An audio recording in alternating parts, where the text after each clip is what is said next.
அதான் ரைஸ் சேவைம்மா.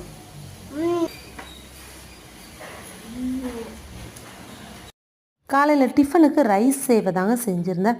இது ரொம்பவே டேஸ்ட்டாக இருக்கும். ஒரு 5 நிமிஷம் சுடு தண்ணியில் ஊற வைக்கணும்.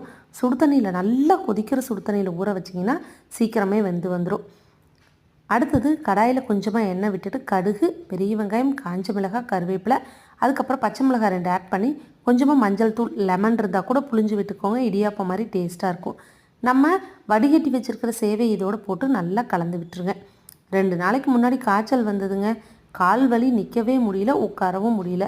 இது வரைக்கும் அனுபவிக்காத வலி. அதனால் ஈஸியாக எந்த ரெசிபி செய்ய முடியுமோ அதுதான் செஞ்சு கொடுத்தா காலையில் பிரேக்ஃபாஸ்ட்டுக்கு. லஞ்சுக்கு சாம்பார், கத்திரிக்காய் பொரியல், அடுத்தது சுண்டல் ஸ்நாக்ஸுக்கு தாளிச்சிருந்தேன். எல்லாமே கொடுத்து விட்டாச்சு. இப்போ சேவை ரெடி ஆகிடுச்சு தேங்காய் சட்னியோட. சேனல் பிடிச்சா சப்ஸ்கிரைப் பண்ணிக்கோங்க. Thanks for